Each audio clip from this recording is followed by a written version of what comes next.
Marc, chapitre 10. Jésus, étant parti de là, se rendit dans le territoire de la Judée au-delà du Jourdain. La foule s'assembla de nouveau près de lui, et selon sa coutume, il se mit encore à l'enseigner.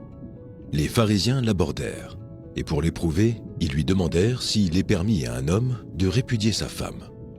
Il leur répondit, « Que vous a prescrit Moïse ?» « Moïse, dirent-ils, a permis d'écrire une lettre de divorce et de répudier. » Et Jésus leur dit, « C'est à cause de la dureté de votre cœur que Moïse vous a donné ce précepte. Mais au commencement de la création, Dieu fit l'homme et la femme. C'est pourquoi l'homme quittera son père et sa mère et s'attachera à sa femme, et les deux deviendront une seule chair. Ainsi, ils ne sont plus deux, mais ils sont une seule chair. Que l'homme, donc, ne sépare pas de ce que Dieu a joint. » Lorsqu'ils furent dans la maison, les disciples l'interrogèrent encore là-dessus. Il leur dit, « Celui qui répudie sa femme et qui en épouse une autre commet un adultère à son égard. Et si une femme quitte son mari et en épouse un autre, elle commet un adultère. » On lui amena des petits-enfants, afin qu'il les touchât. Mais les disciples reprirent ceux qui les amenaient. Jésus, voyant cela, fut indigné et leur dit, « Laissez venir à moi les petits-enfants, et ne les en empêchez pas, car le royaume de Dieu est pour ceux qui leur ressemblent. Je vous le dis en vérité, quiconque ne recevra par le royaume de Dieu comme un petit enfant n'y entrera point. » Puis il les prit dans ses bras et les bénit, en leur imposant les mains. Comme Jésus se mettait en chemin, un homme accourut et se jeta à genoux devant lui. « Bon maître, lui demanda-t-il, que dois-je faire pour hériter la vie éternelle ?» Jésus lui dit, « Pourquoi m'appelles-tu bon ? Il n'y a de bon que Dieu seul. Tu connais les commandements. Tu ne commettras point d'adultère, tu ne tueras point, tu ne déroberas point, et tu ne diras point de faux témoignages. Tu ne feras tort à personne, honore ton père et ta mère. » Il lui répondit, « Maître, j'ai observé toutes ces choses dès ma jeunesse. » Jésus, l'ayant regardé, l'aima et lui dit, « Il te manque une chose. Va, vends tout ce que tu as, donne-le aux pauvres, et tu auras un trésor dans le ciel. Puis viens et suis-moi. » Mais, affligé de cette parole, cet homme s'en alla tout triste, car il avait de grands biens. Jésus, regardant autour de lui, dit à ses disciples, « Qu'il sera difficile à ceux qui ont des richesses d'entrer dans le royaume de Dieu. » Les disciples furent étonnés de ce que Jésus parlait ainsi, et, reprenant, il leur dit, « Mes enfants, qu'il est difficile à ceux qui se confient dans les richesses d'entrer dans le royaume de Dieu. Il est plus facile à un chameau de passer par le trou d'une aiguille qu'à un riche d'entrer dans le royaume de Dieu. » Les disciples furent encore plus étonnés, et ils se dirent les uns aux autres, « Et qui peut être sauvé ?»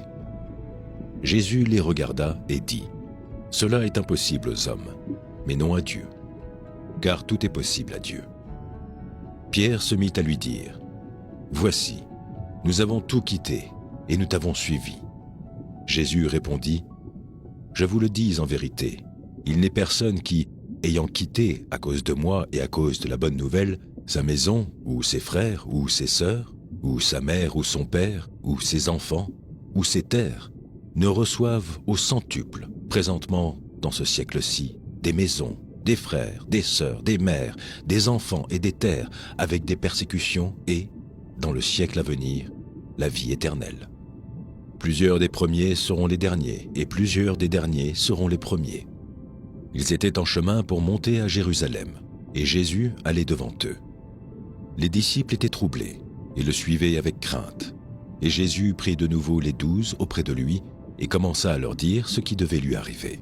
« Voici, nous montons à Jérusalem, et le Fils de l'homme sera livré aux principaux sacrificateurs et aux scribes.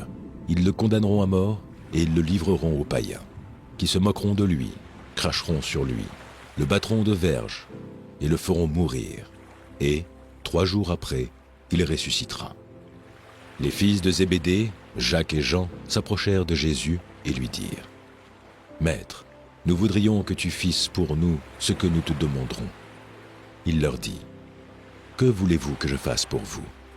Accorde-nous, lui dirent-ils, d'être assis l'un à ta droite et l'autre à ta gauche, quand tu seras dans ta gloire. » Jésus leur répondit, « Vous ne savez pas ce que vous demandez. Pouvez-vous boire la coupe que je dois boire, ou être baptisé du baptême dont je dois être baptisé ? » « Nous le pouvons, dirent-ils. Et Jésus leur répondit, « Il est vrai que vous boirez la coupe que je dois boire, et que vous serez baptisés du baptême dont je dois être baptisé. Mais pour ce qui est d'être assis à ma droite ou à ma gauche, cela ne dépend pas de moi, et ne sera donné qu'à ceux à qui cela est réservé. » Les 10, ayant entendu cela, commencèrent à s'indigner contre Jacques et Jean. Jésus les appela et leur dit, « Vous savez que ceux qu'on regarde comme les chefs des nations les tyrannisent, et que les grands les dominent. Il n'en est pas de même au milieu de vous. Mais quiconque veut être grand parmi vous, qu'il soit votre serviteur. Et quiconque veut être le premier parmi vous, qu'il soit l'esclave de tous. Car le Fils de l'homme est venu, non pour être servi, mais pour servir et donner sa vie comme la rançon de plusieurs. » Ils arrivèrent à Jéricho. Et lorsque Jésus en sortit, avec ses disciples et une assez grande foule, le fils de Timée, Bartimée, mendiant aveugle, était assis au bord du chemin. Il entendit que c'était Jésus de Nazareth, et il se mit à crier, « Fils de David, Jésus, aie pitié de moi. » Plusieurs le reprenaient pour le faire taire, mais il criait beaucoup plus fort, « Fils de David, aie pitié de moi. » Jésus s'arrêta et dit, « Appelez-le. » Ils appelèrent l'aveugle en lui disant, « Prends courage, lève-toi, il t'appelle. » L'aveugle jeta son manteau et, se levant d'un bond, vint vers Jésus.